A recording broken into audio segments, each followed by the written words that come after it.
بسم اللہ الرحمن الرحیم الحمد للہ الذی علا بحولہ ودنا بطولہ مانع کل غریبۃ وفوض وکاشف کل عظیمۃ واذل استعینہ قاہرا قادرا وتوکل علیہ کافیا ناصرا واشہد ان لا الہ الا هو الہا واحدا احدا الذی لم یتخذ فی عز جلالہ صاحبۃ ولا ولدا واشہد ان محمدا عبدہ المصطفیٰ ورسولہ المجتبیٰ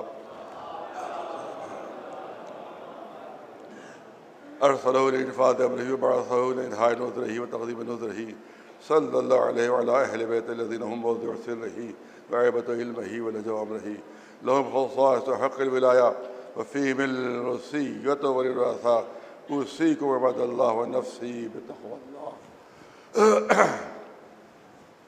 کافی عرصے کے بعد خدمت میں حاضری ہوئی ہے اور بہرحال الحمدللہ آپ حضرات کی دعا سے طبیعت تھوڑی سی بہتر ہوئی، جس کی وجہ سے میں نے ہمت کی کہ آپ کی خدمت میں حاضر ہو جاؤں۔ بہرحال کوشش ہے انشاءاللہ، دعا کیجیے کہ اللہ کامیابی عطا فرمائے بحق محمد و آل محمد علیہ السلام۔ ظاہر ہے کہ بہت زیادہ کسی تفصیلی بیان کا موقع نہیں ہوتا۔ ماہ مبارک رمضان ہے، آخری جمعہ ہے، جس طرح سے ہر جمعہ جو ہے وہ سید الایام کہلاتا ہے کہ جتنے بھی ایام ہیں ان کا سید و سردار جمعہ، تو تمام ایام میں سید و سردار جمعہ ہے اور تمام جمعوں میں سید و سردار جمعۃ الوداع ہے۔ اسی لیے اس کی بہت زیادہ اہمیت ہے، اس کا بہت زیادہ شرف ہے، بہت زیادہ مرتبہ ہے۔ اس کے لیے الگ دعائیں ہیں، الگ اس کے لیے مناجاتیں ہیں۔ اس کے لیے خاص طور سے آج وہ دن ہے کہ جس میں اللہ دعا کو قبول فرماتا ہے، اور آج سب سے زیادہ آج ہی کا دن ہے جب اللہ گناہ گاروں کو جہنم سے نجات دلاتا ہے۔ جب اللہ گناہ گاروں ہم جیسے گناہ گاروں کو جہنم سے نجات دلاتا ہے، اس لحاظ سے انتہائی بابرکت یہ ماہ بھی ہے اور یہ یوم بھی جس کو جمعۃ الوداع کہتے ہیں۔ چند جملے عرض کرنا ہے۔ آپ دیکھیں کہ روزہ خود حضور سرور کائنات محمد مصطفیٰ صلی اللہ علیہ وسلم کا ارشاد ہے، صوموا تصحوا، صوموا تصحوا۔ دیکھو تم روزہ رکھو تاکہ تمہیں صحت حاصل ہو، تمہیں صحت حاصل ہو۔ اس کے لیے بعض نوجوان کہتے ہیں کہ یہ تو میڈیکل سائنس بھی کہتی ہے، یہ تو ڈاکٹر بھی کہتے ہیں کہ سال میں اگر 30 دن 35 دن جو ہے وہ روزہ وہ کوئی فاقہ رکھے تو صحت اس کو حاصل ہو جاتی ہے اور اس کے اعضاء و جوارح ان کو پھر دوبارہ نئی طاقت مل جاتی ہے۔ تو اسلام نے اگر کہا تو اس کی کیا خصوصیت ہو گئی؟ تو اس کے لیے میں نے کہیں عرض کیا تھا کہ پہلی خصوصیت تو یہ ہے کہ میڈیکل سائنس آج بتا رہی ہے اور اسلام نے 1400 سال پہلے اس راست پر سے پردہ ہٹا دیا تھا۔ اس کا مطلب یہ ایک پہلی خصوصیت تو یہ ہے، اور بہت مختصر بیان رہتا ہے، یا صرف خلاصہ کرنا۔ دوسری خصوصیت بہت پڑھا لکھا مجمع میرے سامنے ہے، دوسری خصوصیت یہ ہے میڈیکل سائنس نے فاقہ بتایا ہے، اسلام نے روزہ بتایا ہے۔ کیا فرق ہے فاقے اور روزے میں؟ فاقے سے صرف جسم کو صحت حاصل ہوتی ہے، لیکن روزے سے جسم بھی صحت مند ہوتا ہے اور انسان کی روح بھی صحت مند ہو جاتی ہے، انسان کا نفس بھی صحت مند ہو جاتا ہے، کیونکہ انسان مجموعہ ہے جسم و روح کا، لہذا دونوں چیزیں اس روزے کے ذریعے سے صحت مند ہو جاتی ہیں، اور انسان کی جو نفسانی خرابیاں ہیں وہ بھی، اور جو روحانی بیماریاں ہیں وہ بھی اس روزے کے ذریعے سے دور ہوتی ہیں۔ ایک بات کہی جاتی ہے، جلدی عرض کرنا، ایک بات کہی جاتی ہے، جب بھی کوئی بے ایمانیاں کر رہا ہوتا ہے تو ایک بالکل زبردست جملہ ہے، کیا کرے پیٹ کی خاطر۔ بے ایمانی کیوں کر رہے ہو؟ کیا کرے؟ ارے پیٹ کی خاطر۔ یہ تم کم کیوں تول رہے ہو؟ ارے پیٹ مجبور کر رہا ہے، پیٹ کی خاطر۔ رشوت کیوں لے رہے ہو؟ ارے پورا نہیں پڑتا، مجبوراً رشوت لینا پڑتی ہے۔ یہ سب کام تم کیوں کر رہے ہو؟ پیٹ۔ ارے بہت کیا کرے، بڑا پاپی پیٹ ہے، اس کے خاطر سب کچھ کرنا پڑتا ہے۔ اوقاف کیوں بیچ رہے ہو؟ پیٹ کی خاطر، جہنم بھرنا ہے اپنا، لہذا اس کو ہم بیچ رہے ہیں۔ تو اس کا مطلب یہ ہے کہ پیٹ اور پیٹ کا مستقل حوالہ دیا جاتا ہے۔ یہ ماہ مبارک وہ ہے جس میں اللہ نے پیٹ ہی پر پابندی لگا دی۔ اب تم یہ بہانہ نہیں کر سکتے کہ ہم یہ پیٹ کی خاطر گناہ کر رہے ہیں، لہذا اب فاقہ کرو تاکہ تمہیں احساس ہو کہ فاقہ کرنے والوں کا درد کیا ہوتا ہے، پیاسے رہو تاکہ تمہیں اندازہ ہو کہ پیاس لگنے والوں کا درد کیا ہوتا ہے۔ تو اس وجہ سے یہ انتہائی دنیاوی لحاظ سے بھی روزہ انتہائی جو ہے وہ مفید ہے، اور روحانی لحاظ سے بھی اور دینی لحاظ سے بھی روزہ جو انتہائی مفید ہے۔ میں نے کہا تھا جس طرح جسم کی بیماریاں ہوتی ہیں اسی طرح سے روح کی بیماریاں بھی ہوتی ہیں، اور ایک سب سے مضر بیماری جو روح کی ہوتی ہے وہ ہے حب دنیا، وہ ہے لالچ۔ یہی لالچ ہے جو انسان کو بے ایمانیوں پر مجبور کر دیتی ہے۔ یہی حب دنیا ہے کہ جس نے یزید کو یزید بنا دیا تھا، یہی حب دنیا ہے جس نے شمر کو شمر بنا دیا تھا، یہی حب دنیا ہے کہ جس نے ہرملا کو ہرملا بنا دیا تھا، یہی حب دنیا ہے کہ جس نے عمر سعد کو عمر سعد بنا دیا تھا، یہی حکومت کی اور دنیا کی لالچ ہے جس نے نتنیاہو کو ہر طرح کے ظلم و ستم کرنے پر آمادہ کر دیا ہے۔ یہی حب دنیا ہے جس کی وجہ سے آج ٹرمپ جو ہے وہ ہر طرف جو ہے وہ دہشت گردی پھیلا رہا ہے۔ دنیا کی محبت جو ہے وہ سب سے خطرناک مرض ہوتا ہے جس کی وجہ سے دنیا میں ساری خرابیاں، اور آپ یاد رکھیں حقیقت یہ ہے، نہج البلاغہ کو آپ دیکھیں اس میں تو عجیب چیز ہے، دنیا کی مذمت بھی ہے اور دنیا کی مدح بھی ہے۔ میں نے کئی عرض کیا تھا کہ دنیا کی مذمت بھی ہے اور دنیا کی اور مدح بھی ہے۔ کیوں؟ کیونکہ کوئی چیز بذات خود بری نہیں ہوتی، نتیجہ اسے برا کر دیتا ہے، نتیجہ اس کو برا کر دیتا ہے۔ اسی دنیا کو اپنا ہدف اور مقصد بنا لے تو یہی قابل مذمت ہو جائے گی، اسی دنیا کو آخرت کا وسیلہ بنا لے تو قابل مدح ہو جائے گی، یہی دنیا قابل مدح ہو جائے گی۔ لہذا آپ دیکھیں کہ کہیں پر نہج البلاغہ میں کہیں پر دنیا کی بدعت ہے، کہیں مذمت ہے، کہیں منقبت ہے تو کہیں منقصت ہے، کہیں ضلالت کا مرکز بتایا گیا ہے تو کہیں صداقت کا محور بتایا گیا ہے، کہیں شقاوت ابدی سے تعبیر کیا گیا ہے تو کہیں سعادت دائمی سے، کہیں باد سموم کہا گیا ہے، کہیں باد صبا کہا گیا ہے، کہیں لو کا جھونکا کہا گیا ہے، کہیں نسیم سحری بتایا گیا ہے۔ کیوں؟ کیونکہ نتیجے کے مطابق ہے۔ یہی اگر ہدف زندگی بن جائے دنیا تو یہی مذمت کے لائق ہو جاتی ہے، اور اسی کے ذریعے سے ہم دنیا کے ذریعے سے ہم آخر، کیونکہ جب تک دنیا میں آئیں گے نہیں آخرت ملے گی نہیں۔ بہت توجہ ہے، جب تک دنیا میں نہیں آئے گی آخرت کیسے ملے گی؟ ڈائریکٹ نہیں بھیج، عالم ذر سے ڈائریکٹ نہیں بھیج دیے جائیں گے جنت میں، بلکہ دنیا میں بھیجا جائے گا، یہاں امتحان لیا جائے گا۔ جب امتحان میں کامیابی ہوگی تبھی آخرت میں اچھا صلہ ملے گا۔ یہاں ناکام ہو گئے تو جہنم ہے، یہاں کامیاب ہو گئے تو یہاں کے تم کو بھی صلے میں جنت ملے گی۔ دنیا یہی دنیا، اسی لیے آپ دیکھیں صاحبان علم تشریف فرما یہاں پر، آپ دیکھ دنیا ہے کیا چیز، یہ کون سا صیغہ ہے دنیا؟ دنیا مؤنث کا صیغہ ہے، مؤنث کا صیغہ ہے۔ دیکھیے دنی جو ہے یہ مذکر ہے، دنی پست مرد، دنیا اسی کی مؤنث ہے، پست عورت۔ بہت توجہ رہے، دنی پست مرد، دنیا پست عورت۔ اور علی کے کیا معنی ہے؟ علی کے معنی بلند مرتبہ مرد، اسی کا مؤنث اولیاء۔ تو اس کا مطلب ہے کہ علی کے معنی ہے بلند مرتبہ مرد اور دنیا کے معنی ہے پست عورت، اسی لیے اس جوان مرد نے 3 طلاق دے دی تھی۔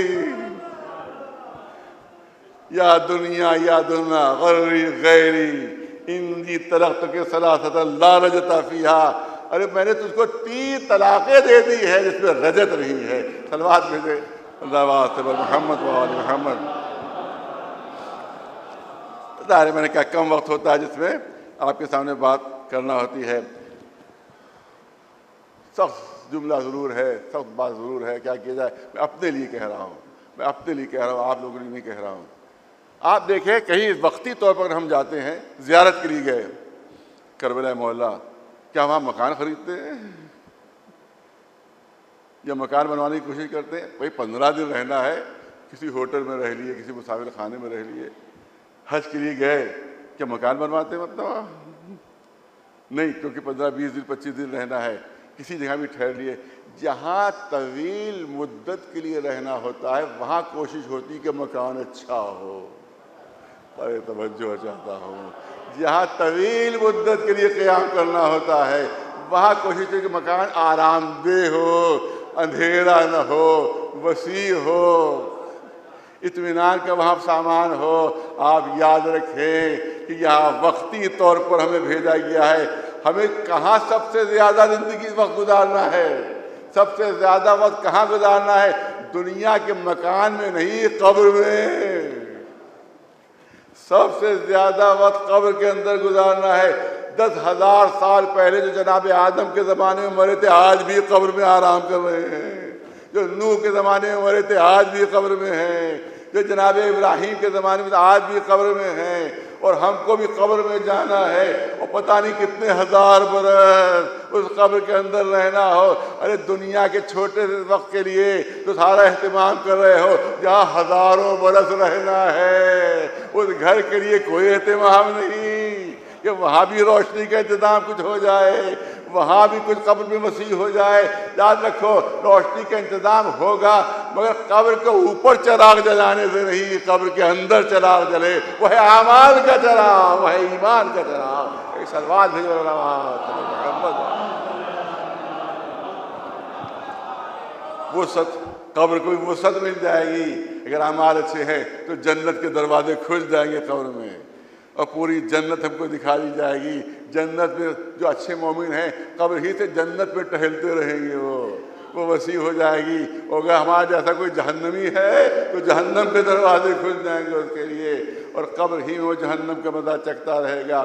لہذا یہ نہ دیکھو کہ دنیا میں آرام دہ مکان ہے یا نہیں، یہ دیکھو قبر میں بھی سکون ملے گا یا نہیں ملے گا۔ صلوات بھیجے محمد و آل محمد۔ جلدی جلدی یاد کرنا ہے۔ جناب عیسیٰ علیہ السلام وہ گزر رہے تھے ایک راستے سے، دیکھا ایک ابابیل اپنا گھونسلہ بنا رہی ہے، ابابیل اپنا گھونسلہ بنا رہی ہے۔ جناب عیسیٰ نے فرمایا ارے اس حیوان کے پاس تو رہنے کا گھر ہے، میرے پاس تو رہنے کا گھر ہی نہیں ہے۔ حواری ساتھ تھے، حواری ساتھ تھے ان کے، اور حواریوں نے کہا کہ اللہ کے رسول آپ کیا گھر چاہتے ہیں؟ کہا دیکھو تو اس ابابیل پاس گھر ہے، میرے پاس گھر نہیں ہے۔ کہا ہم انتظام کیے دیتے آپ کے لیے گھر کا، ہم بنا دیتے آپ گھر، بس جگہ پسند کر لیجیے آپ۔ توجہ رہے، جگہ پسند کر لیجیے، جگہ بتا دیجیے، جو جگہ آپ بتائیں گے وہیں پر ہم آپ کے لیے مکان بنا دیں گے۔ جناب عیسیٰ اپنے حواریوں کو لے کر پہنچے، کہاں پہنچے؟ دریا کے کنارے۔ دریا کے کنارے پہنچ کے کہا اسی دریا کے دھارے پر میرا گھر بنا دو، اسی دریا کے دھارے پر میرا گھر بنا دو۔ حواریوں نے حیران سے کہا اللہ کے رسول کہیں پانی کے اوپر بھی گھر بنتا ہے، کہیں دریا کے دھارے پر بھی گھر بنتا ہے؟ کہا یہ دنیا، یہ حیات اسی دھارے کے مانند ہے کہ جس طرح سے اس دریا میں کشتیاں ڈوب جاتی ہیں اور نام و نشان نہیں ملتا ہے، اسی طرح زندگی کے دھارے میں حیات کی کشتیاں کتنے جاؤ گے واپس، چلو تمہارا ویزا ختم ہو رہا ہے۔ لہٰذا جو کچھ ملتا ہے یہاں ضرورت بھر کا یہاں رکھتا ہوں، جو ضرورت سے زیادہ ہوتا ہے وطن بھیج دیتا ہوں۔ ضرورت بھر کا یہاں رکھتا ہوں، جو ضرورت سے زیادہ ہوتا ہے وہ وطن بھیج دیتا ہوں۔ پتہ نہیں کب راستے چلتے پکڑ کر مجھے بٹھا دیا جائے کہ جاؤ اپنے وطن جاؤ، اب یہاں تم نہیں رہ سکتے۔ اگر یہاں جمع کیا تو سب یہیں دھرا رہ جائے گا، اس لیے پہلے وطن بھیج دیتا ہوں تاکہ اگر زبردستی کبھی بھیج دیا جائے تو وطن میں سرمایہ محفوظ ملے۔ ایک جاہل مزدور ہمیں درس دے رہا ہے، پتہ نہیں کب زندگی کا ویزا ختم ہو جائے، کب ملک الموت آ جائے لینے کے لیے۔ اگر یہاں جمع کیا ہے سب یہی دھرا رہ جائے گا۔ عقل مندی کا تقاضا ہے پہلے ہی وطن بھجوا دو تاکہ سرمایہ محفوظ ملے وہاں پر۔ صلوات بر محمد وآل محمد۔ یہ دنیا میں نے عرض کیا کہ دنیا وسیلہ ہے، ہدف نہیں ہے، وسیلہ ہے، ہدف نہیں ہے، مقصد نہیں ہے۔ وسیلہ سمجھو گے تو دنیا کا حاصل کرنا عبادت بن جائے گا، آخرت کا اگر وسیلہ سمجھا تم نے، اور اگر اسی کو منزل و ہدف تو سوائے جہنم کے اور کوئی ٹھکانہ نہیں۔ مثال جلدی سے پیش کر دوں، ماشاءاللہ جوان بچے بھی موجود ہیں۔ کہیں سے بہت خوبصورت چھتری مجھے ملی، میں نے کیا کیا، اس کو بغل میں دبا لیا اور باہر نکلا اس چھتری کو۔ صاحب نے وہاں سے بھجوائی، صاحب لندن سے بھجوائی، بڑی خوبصورت چھتری، بڑی اچھی تھی، بہت خوبصورت چھتری. میں نے بغل میں دبائی، تیز بارش ہونے لگی، جاڑے کا زمانہ تو تیز بارش ہونے لگی، میں چھتری بغل میں دبائے ہوئے ہوں. ارے بھائی بارش ہو رہی ہے، کھولو چھتری، خراب ہو جائے گی. ارے خراب ہو جائے گی، میرے دوست نے بھیجی ہے، خراب ہو جائے گی، بڑی قیمتی ہے. ارے بھائی نمونیا ہو جائے گا، کالی کھانسی ہو جائے گی تمہیں. یہ چھتری لگا، اس کا مطلب یہ ہے کہ چھتری کو وسیلہ نہیں سمجھ رہے، ہدف سمجھ رہے ہیں. وسیلہ ہے، ہدف نہیں ہے. خوبصورت سوٹ پہن لیا، کشتی پہ بیٹھے، کشتی خدا نخواستہ الٹ گئی، اور وہ سوٹ پہنے ہوئے ہیں، تیر نہیں پا رہے ہیں، آگے نہیں بڑھ پا رہے ہیں. ارے بڑا قیمتی سوٹ ہے، بڑا قیمتی سوٹ ہے. اگر وسیلہ ہدف تک پہنچنے میں ایک رکاوٹ بنے تو وسیلہ اتار کے پھینکنے کے لائق ہے. لہذا یہ اتار کے پھینکو تاکہ منزل تک پہنچ جاؤ. اگر تم دنیا کو ہدف سمجھو گے تو اسی دنیا میں غرق ہو کر رہ جاؤ گے، آخرت کی منزلیں تمہیں حاصل نہیں ہو پائے گی. صلوات بھیجو نواز صبر محمد. ہم سمجھتے ہیں، بہت توجہ چاہوں گا، بس 5-7 منٹ لینا ہے. ہم یہ سمجھتے ہیں کہ دولت مند بہت آرام اور سکون سے ہوتے ہیں.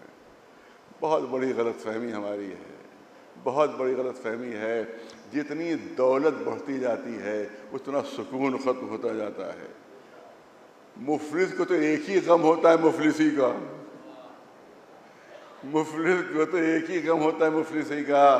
دولت مند کو ہر لمحے 1000 غم ہوتے ہیں. بغیر نیند کی گولی کھائے ہوئے نیند نہیں آتی.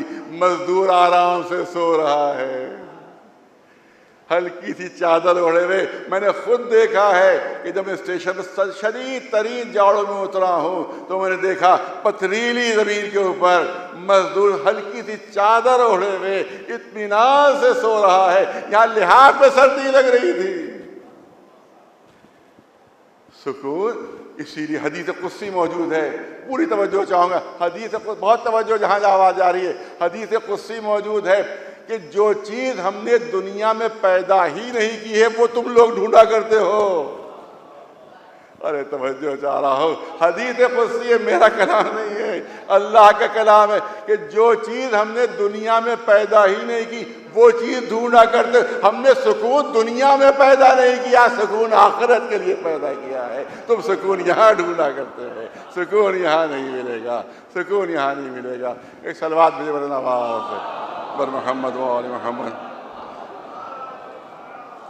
بہرحال اس سے زیادہ وقت نہیں لینا ہے، اور کچھ اور باتیں بھی جو ہوتی ہیں وہ بھی عرض کرنا ہے، لیکن یہ کہ خطبے کے اختتام کے بعد بسم اللہ الرحمن الرحیم. والعصر ان الانسان لفی خسر الا الذین آمنوا وعملوا الصالحات وتواصوا بالحق وتواصوا بالصبر.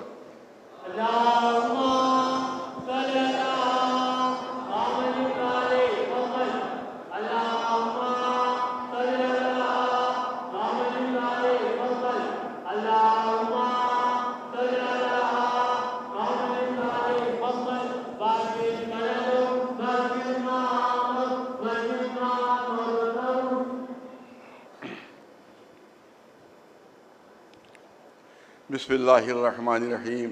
الحمد للہ استتمام للنعمت وسبحان اللہ استسلام للعزت ولا الہ الا اللہ اقرارا بوحدانیت وحسبنا اللہ فاقۃ الی کفایت واشهد ان محمد رسول اللہ سید بریت صلی اللہ علیہ وعلی الصیام عطرت. اتقوا اللہ عباد اللہ واحذروا الدنیا فإن الدار اول عنا وآخر فنا. فی حلال حساب وفی حرام عقاب. من استغنى فيها فتنا من افتقر إليها حزنا ومن أبصر بها بصرته ومن أبصر إلى عمته فاستعدوا رحمكم الله ليوم الحساب. وقت من المهلة فإن تمر من الصحاب. صلوات بھیجو پر محمد و آل محمد. حالت حاضرے پر 2-4 منٹ لینا ہے. حالت حاضرہ ضروری ہے. خود 8ویں امام علی رضا علیہ السلام کا حکم ہے کہ جمعے کے خطبے میں جو مسلمانوں کے حالات ہیں ان کے اوپر بھی گفتگو ہونا چاہیے. آپ دیکھ رہے ہیں کہ ایک زمانے میں عرب سب سے غیرت مند قوم سمجھی جاتی تھی. عربوں کی غیرت اور حمیت اور عصبیت مشہور تھی. لیکن آج انہوں نے ثابت کیا ہے کہ ان سے زیادہ بے غیرت کوئی نہیں ہے، ان سے زیادہ بے حیا کوئی نہیں ہے، ان سے زیادہ بے شرم کوئی نہیں ہے۔ اس طرح سے روز آج بھی اسرائیل عربوں کو ختم کر رہا ہے، مار رہا ہے، بچوں کو مار رہا ہے، عورتوں کو مار رہا ہے، لیکن ان کی غیرت کو ہلکی سی بھی جنبش نہیں ہو رہی ہے، کیونکہ وہ غلام ہو چکے ہیں، غلام ہیں، وہ سلیوز ہیں، وہ بادشاہ نہیں ہیں، سلیوز ہیں، امریکہ کے غلام ہیں، اسرائیل کے غلام ہیں، محبت دنیا کی، وہ محبت حکومت کی، محبت دولت کی، یہ سب لالچیں جو ان کے ساتھ لپٹی ہوئی ہیں، جس کی وجہ سے وہ ایک لفظ امریکہ کے خلاف نہیں کہہ سکتے ہیں، کہیں حکومت نہ چلی جائے، کہیں ہمارا اقتدار نہ چلا جائے، کہیں ہماری عیاشیاں ختم نہ ہو جائیں، ہم عیاشیاں کیسے کریں گے، ہم بدماشیاں کیسے کریں گے، لہذا مرنے دو ان کو، مرنے دو۔ کتے بلیوں سے بھی زیادہ کوئی بلی کے مرنے پر بھی کوئی افسوس کر دیتا ہے، یہاں تو اس کا بھی افسوس نہیں ہوتا جتنا کسی بلی کے مرنے پر کوئی افسوس کرتا ہے۔ اس کا مطلب یہ ہے کہ بے غیرتی کی اپنی انتہا پر پہنچ چکے ہیں۔ پالنے والے ان کو غیرت عطا فرما، ان کی بے غیرتی ختم ہو، پالنے والے ان میں اتنی غیرت آ کہ اسرائیل کا مقابلہ کر سکیں۔ آپ دیکھیں غلام بنے ہوئے ہیں، یہاں تک کہ بہت معذرت کے ساتھ کہنا چاہتا ہوں، ہمارا ملک بھی امریکہ اسرائیل کا غلام بنا ہوا ہے، ہمارا ملک بھی غلام بنا ہوا ہے۔ امریکہ اقوام متحدہ کی تجویز نہیں ہے، امریکہ نے پابندی لگائی ہے ایران کے اوپر، امریکہ نے لگائی ہے، اقوام متحدہ کی نہیں ہے۔ اب ہمارا ملک اجازت دے رہا ہے امریکہ سے کہ روس سے ہم تیل لیں یا نہ لیں۔ جب امریکہ نے اجازت دی ہے تب ہمارے ملک امریکہ روس سے تیل لینا شروع ہوا۔ اس کا مطلب آپ بھی غلام ہیں، غلام ہی تو آقا سے اجازت لیتا ہے، غلام ہی تو آپ اجازت لے رہے ہیں۔ عراق کی حالت بھی بڑی خراب ہے، عراق والوں کو منع کر دیا امریکہ نے کہ تم گیس نہ بیچنا ایران کو، انہیں کہہ دیا جی حضور جو حکم آقا کا، جو آقا کا حکم اس پر ہم عمل کریں گے۔ اس کا مطلب ہے سب امریکہ کے غلام بنے ہوئے ہیں، اسرائیل کے غلام بنے ہوئے ہیں۔ ہمارا ملک بھی اس لیے بائیکاٹ کر رہا ہے کیونکہ امریکہ کا حکم ہے، کیونکہ آقا کا حکم۔ اس کا مطلب ہے کہ انگریزوں کی غلامی ختم ہو گئی ہے، مگر ابھی امریکہ کی غلامی ہماری ختم نہیں ہوئی ہے۔ وہ آقا ہے اور ہمارا ہندوستان غلام بنا ہوا ہے۔ لہذا ہم کہیں گے اپنے ملک سے کہ اتنے بڑے ملک کو شرمندہ نہ کریں، اس ملک کے رہنے والوں کو شرمندہ نہ کریں۔ آپ کی غلامی سے ہم شرمندہ ہو رہے ہیں کہ ہمارا اتنا مضبوط ملک اور امریکہ کی غلامی میں گیا ہوا ہے، اور امریکہ کے حکم کے اوپر وہ عمل کر رہا ہے۔ لہذا یہ غلامی ختم ہونا چاہیے۔ ہندوستان آزاد ہے، مضبوط ہے، اس کو کسی کا غلام بن کر نہیں رہنا چاہیے۔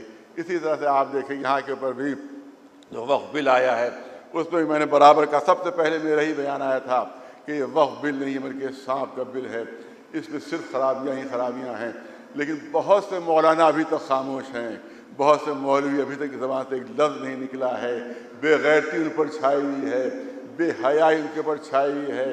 ان ایسے مولویوں کو سزا دینا آپ کا کام ہے، ورنہ وہ قوم بے غیرت کہلائے گی جو ان مولویوں کے پیچھے نماز پڑھے گی، جو ان مولویوں کے پروگرام میں شریک ہوگی، وہ قوم بھی بے غیرت کہلائے گی۔ اگر آپ اسی طرح سے تمام مسلمانوں سے میرا کہنا ہے، اس پہ سنی حضرات بھی شریک ہیں، سنی بھائی بھی شریک ہیں، کہ جو مولوی خاموش ہے وہ خاموش نہیں ہے بلکہ قوم کی سے غداری کر رہا ہے، وہ اسلام سے غداری کر، اس کو غداری کی سزا ملنا چاہیے، سزا نہیں دی تو یہ مزید غداریاں کرتے رہیں گے۔ لہذا ضروری ہے ان کو سزا دی جائے، ان کو احساس تو ہو کہ انہیں جو غداری کی ہے قوم اس سے ناراض ہے، لہذا ان کے پروگراموں میں شرکت نہ کی جائے، ان کے نہ پیچھے نماز پڑھی جائے، نہ ان کے پیچھے کوئی پروگرام میں شرکت کی جائے، ورنہ یہ سمجھیں گے کہ ہم جو چاہے کریں قوم پر تو کوئی اثر نہیں ہوتا۔ قوم کو ثابت کرنا ہوگا کہ مولوی بے غیرت ہے، قوم بے غیرت نہیں ہے۔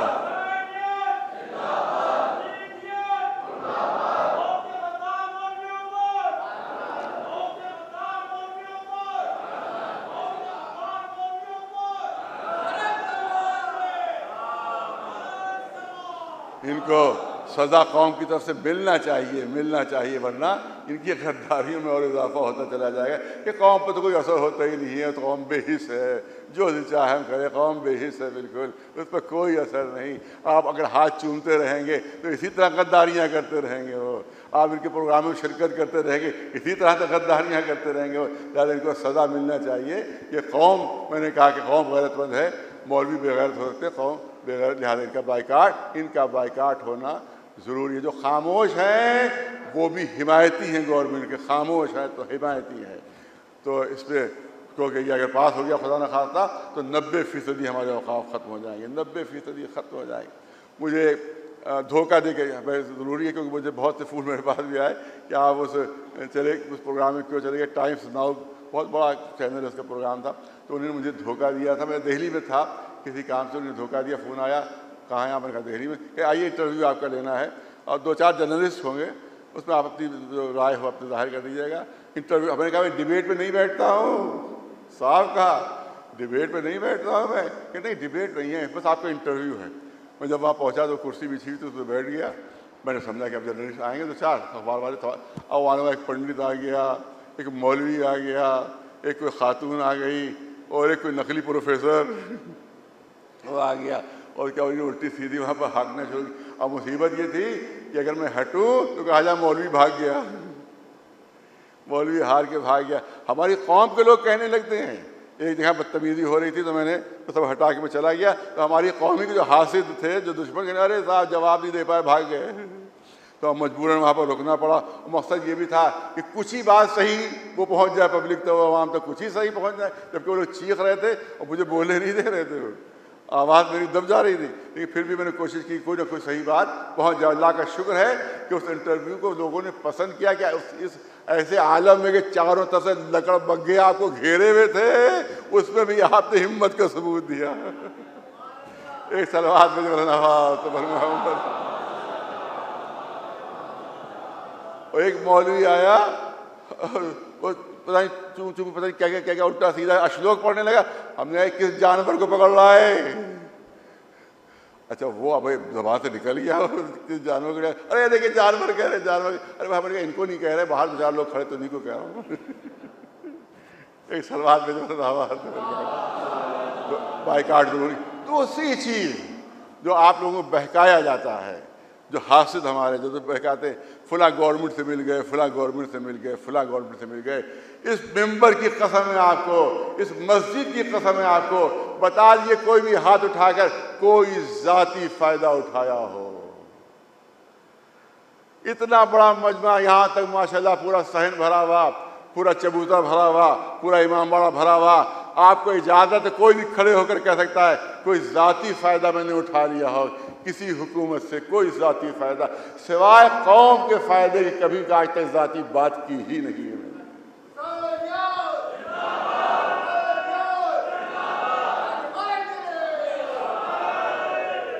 ملائم سنگھ صاحب کے زمانے میں صرف قومی باتیں ہیں، جس کی وجہ سے بہت فائدے ہوئے۔ ہمارے مفتی صاحبہ کے زمانے میں صرف قومی معاملہ، کوئی ذاتی معاملہ نہیں۔ بی جے پی کے زمانے میں بھی صرف قومی معاملات، اور الحمدللہ بی جے پی جیسی جماعت کے زمانے میں بھی بہت بڑے بڑے کام کروا دیے، جو کوئی تصور نہیں کر سکتا تھا وہ ہو گیا ہے، کوئی تصور نہیں کر سکتا تھا وہ کام ہوئے ہیں۔ درگاہ شاہ بردان وہ آزاد ہوئی، اس کو راجناتھ صاحب کے اس میں سپورٹ رہا، اس کی وجہ سے اتنی بڑی زمین آزاد ہوئی ہے۔ اپنی دی ہے زمین، وہ ظاہر کہ مفت کی زمین آزاد ہوئی ہے۔ اس کے علاوہ وہاں کے مولوی کشمیر کے، ان کی ہمت نہیں ہوتی تھی کہ جلوسوں کے لیے کبھی مطالبہ کر سکیں۔ وہاں کے جلوس 33 سال سے بند تھے، 33 سال سے بند تھے۔ میں گیا وہاں پر کشمیر جا کر وہاں کے گورنر سے مل کر پہلا مطالبہ یہی کیا کہ یہ جلوس اٹھنا چاہیے، یہ جلوس اٹھنا چاہیے۔ پھر امت شاہ جی سے میں ملا جا کر، ان سے کہا جلوس اٹھوائیے، انہوں نے جلوس اٹھوائے۔ جب جلوس اٹھا ہے تو اس جلوس میں فاروق عبداللہ شریک ہوئے تھے، جب جلوس اٹھا ہے تو منوج سنہا گورنر شریک ہوئے تھے۔ فاروق عبداللہ سے ٹی وی والوں نے انٹرویو لیا کہ یہ بتائیے 33 سال سے کیوں بند تھے؟ آج ریکارڈنگ اس کی موجود 33 سال کیوں بند تھے؟ اس نے ٹال دیا رہے سب اتحاد ہونا چاہیے، اور اس کے بعد اب آگے بات نہ کیجیے، کہہ کہ اس نے ٹال کو نکل لیا ہو۔ وہاں کے مولوی اپنی جھیپ مٹانے کے لیے، اپنی بزدلی مٹانے کے لیے کہا کرتا رہے تو پہلے سے اٹھ رہے تھے، انہی نے کوئی کارنامہ نہیں انجام دیا، پہلے سے اٹھ رہے تھے۔ سواری پہلے سے اٹھ رہے تھے تو ٹی وی والے فاروق عبداللہ سے کیوں کہہ رہے تھے کہ 30 سال سے رکے ہوئے تھے؟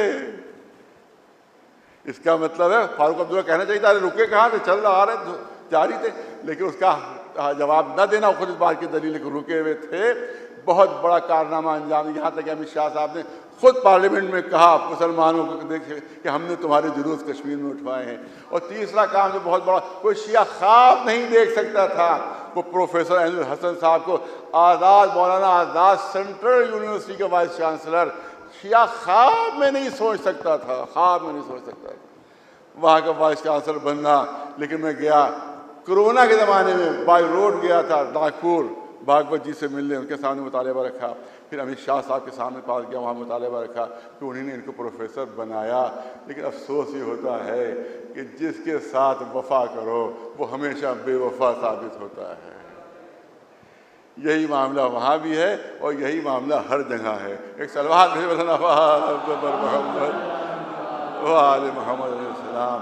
بہرحال اب بارگاہ الہی میں دست بدعا ہیں کہ پالنے والے ہمارے جو ادارے ہیں پالنے والے، اس میں صحیح لوگ آئیں، اس میں مخلص لوگ آئیں، تاکہ وہ ادارے جو ہیں وہ صحیح طریقے سے کام کر سکیں اور اس سے ذریعے سے ترقی ہو سکے، اوقاف میں بہتری آئے، اور جو بڑے بڑے اوقاف اس وقت حکومتوں کے قبضے میں ہیں، پالنے والے کو ایسا سلسلہ ایجاد کر دے کہ وہ ہمارے پاس واپس آ جائیں پالنے والے، اور اوقاف جو ہے اس سے صحیح معنوں میں آمدنی ہو کہ جس کے ذریعے سے جو ہے وہ قوم کی ترقی ہو۔ مجھ سے کہا گیا آخری جملہ یہ مشہور کیا جائے ہندوؤں کو بھڑکانے کے لیے، ارے کلب جواد کی مندر کے سونے پر بری نظر، مندر کے سونے پر مولوی کلب جواد کی بری نظر۔ ارے میں خود مانگ رہا ہوں اپنے لیے، میرے جیب میں سارا سونا ڈال دو، میں کہہ رہا ہوں اپنے ہندوؤں میں بانٹو۔ 1000 سال سے دفن ہے سونا، دفن ہے۔ بھگوان کو سونے کی ضرورت نہیں ہے، بھگوان کے ماننے والوں کو ضرورت ہے، ان میں بانٹو تاکہ ان کی غریبی دور ہو، یا ذرا بیگ میں ڈال دو تاکہ محفوظ رہے۔ اس کے ذریعے سے ہمارے روپے کی قیمت جو ہے بہت 10 گنی اور 100 گنا بڑھ جائے گی، لیکن اس کو غلط انداز سے پیش کیا جا رہا ہے۔ لہٰذا میرا مطالبہ یہی ہے کہ جس طرح سے کہا گیا کہ صاحب یہ تو دان دیا ہے، بھگوان کی پراپرٹی ہے، تو میں کہتا ہوں کہ جس طرح سے مندر کا سونا بھگوان کی پراپرٹی ہے، اسی طرح سے وقف بھی اللہ کی پراپرٹی ہے، وقف بھی اللہ کی پراپرٹی ہے۔ اس پہ کوئی انسان دخل نہیں دے سکتا، اس پہ کوئی حکومت دخل نہیں دے سکتی۔ یہ اللہ کی امانت ہے اور یہ محفوظ رہنا چاہیے، انشاءاللہ محفوظ رہے گی۔ دشمن ختم ہو جائیں گے، دشمن مٹ جائیں گے، حکومتیں ختم ہو جائیں گی، مگر انشاءاللہ امام زمانے کی امانت محفوظ رہے گی، امام زمانے کی امانت محفوظ رہے گی۔ آخری جملہ، ٹرمپ نے حکم دیا ہے، ٹرمپ نے کہا ایران سے کہ بات مانو ورنہ ہم مٹا دیں گے، بات مان لو ہماری ورنہ ہم مریم میٹ کر دیں گے۔ آخری جملہ، مان لو مریم میٹ کر دیں گے۔ ارے یہی بات فرعون نے جناب موسیٰ سے بھی کہی تھی، یہی بات نمرود نے ابراہیم سے بھی کہی تھی۔ یہ بتا کون مٹا، موسیٰ مٹا یا فرعون؟ ابراہیم مٹے یا نمرود؟ نمرود مٹ گیا، ابراہیم باقی، فرعون مٹ گیا، موسیٰ باقی۔ یہ امریکہ کا ٹرمپ مٹ جائے گا، انشاءاللہ حکومت ایران باقی رہے گی، اسی طرح سے شکست دیتی رہے گی۔ بسم اللہ الرحمن الرحیم۔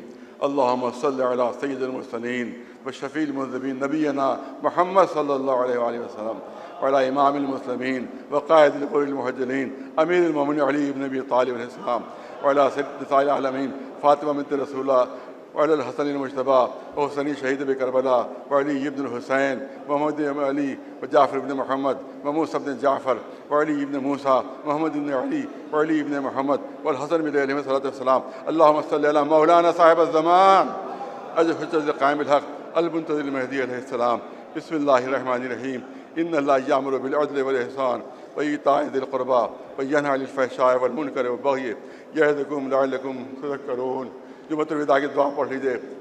اللہم لا تجعلہ آخر العہد من صیامنا ایاہ فإن جعلتہ فاجعلنی مرحوما ولا تجعلنی محروما. صلوات بر محمد و آل محمد.